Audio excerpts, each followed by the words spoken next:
আপনি কি জানেন ভারতের হিমালয়ের কোলে এমন একটি হ্রদ আছে যার জলের নিচে বালি বা পাথরের বদলে ছড়িয়ে রয়েছে শত শত মানুষের কঙ্কাল। সমুদ্রপৃষ্ঠ থেকে প্রায় 16,500 ফুট উচ্চতায় অবস্থিত এই হ্রদটি পর্যটকের কাছে পরিচিত রূপকুণ্ড বা কঙ্কাল হ্রদ নামে। কিন্তু এই নির্জন দুর্গম পাহাড়ের চূড়ায় এত মানুষ এলো কোথা থেকে, আর কেনই বা তাদের মৃত্যু হলো এত করুণভাবে? আজকের ভিডিওতে আমরা জানব রূপকুণ্ডের সেই হাড় হিম করা রহস্য সম্পর্কে।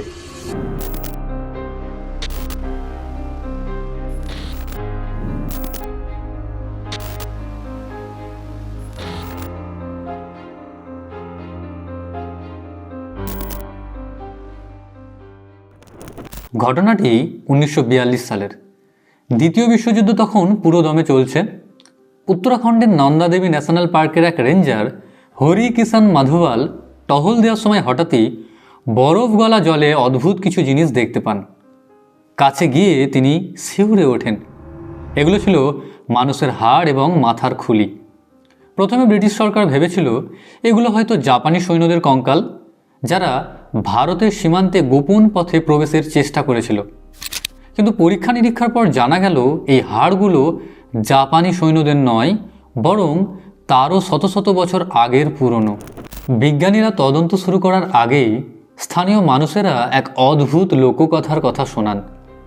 স্থানীয় গাড়োয়ালি লোককথা অনুযায়ী কনৌজের রাজা যশোধওয়াল একবার তার গর্ভবতী রানী এবং বিশাল সৈন্য সামন্ত নিয়ে নন্দা দেবীর তীর্থে বেরিয়েছিলেন।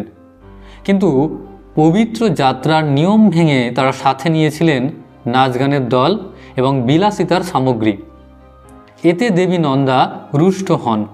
কথিত আছে দেবীর অভিশাপে হঠাৎ আকাশ কালো করে শুরু হয় এক বিধ্বংসী শিলাবৃষ্টি। সেই শিলাগুলো ছিল লোহার বলের মতো শক্ত। পালানোর কোনো পথ না পেয়ে পুরো দলটি সেখানেই মারা যায় এবং কালের গর্ভে বরফের নিচে চাপা পড়ে যায়। বহু বছর ধরে মনে করা হতো এই কঙ্কালগুলো হয়তো সেই রাজা ও তার সঙ্গীদেরই। কিন্তু 2019 সালে একটি ডিএনএ স্টাডি পুরো বিশ্বকে চমকে দেয়। ভারত, আমেরিকা এবং জার্মানির বিজ্ঞানীদের একটি দল এই কঙ্কালগুলোর ডিএনএ পরীক্ষা করেন, যার ফলাফল ছিল চমকে দেওয়ার মতো। প্রথমত, এখানে পাওয়া কঙ্কালগুলো একই সময়ের মানুষের নয়। এদের মৃত্যুর সময়ের ব্যবধান প্রায় 1000 বছর। দ্বিতীয়ত, এখানে শুধু ভারতীয়দের কঙ্কাল নেই। ডিএনএ পরীক্ষায় দেখা গেছে একদল মানুষ ছিল দক্ষিণ এশীয় বা ভারতীয় বংশোদ্ভূত, যাদের আনুমানিক সময়কাল ছিল প্রায় 800 খ্রিস্টাব্দ। কিন্তু অবাক করা বিষয় হলো আরেকটি দলের ডিএনএ মিলেছে ভূমধ্যসাগরীয় অঞ্চলের গ্রিস এবং ক্রিট দ্বীপের মানুষের সাথে, যাদের আনুমানিক সময়কাল 1800 খ্রিস্টাব্দ। হিমালয়ের এই দুর্গম উচ্চতায় 1800 খ্রিস্টাব্দের দিকে গ্রিসের মানুষরা কেন এসেছিল? এই প্রশ্নের উত্তর আজও বিজ্ঞানের কাছে নেই। তবে তাদের মৃত্যু কিভাবে হয়েছিল বর্তমানে তার একটি বৈজ্ঞানিক ব্যাখ্যা পাওয়া গেছে। কঙ্কালগুলোর মাথার খুলিতে পাওয়া ফাটলগুলো পরীক্ষা করে বিজ্ঞানীরা নিশ্চিন্ত হয়েছেন যে তাদের মৃত্যু কোনো অস্ত্র বা যুদ্ধের কারণে হয়নি, বরং তাদের মাথার ওপর গোলাকার এবং ভারী কিছু পড়েছিল।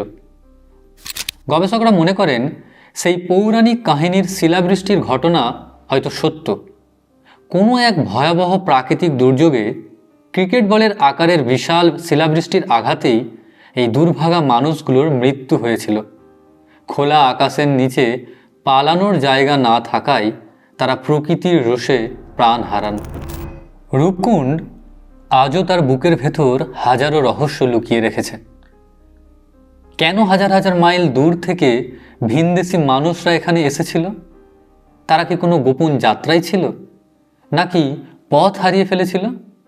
সেই সত্য এই হ্রদের হিমশীতল জলেই রহস্য হয়ে রয়ে যাবে, যা হয়তো কখনোই উন্মোচিত হবে না। বন্ধুরা, রূপকুণ্ডের এই রহস্যময় কাহিনী আপনাদের কেমন লাগলো? আপনারা কি কখনো এমন রোমাঞ্চকর ট্রেকিংয়ে যেতে চাইবেন?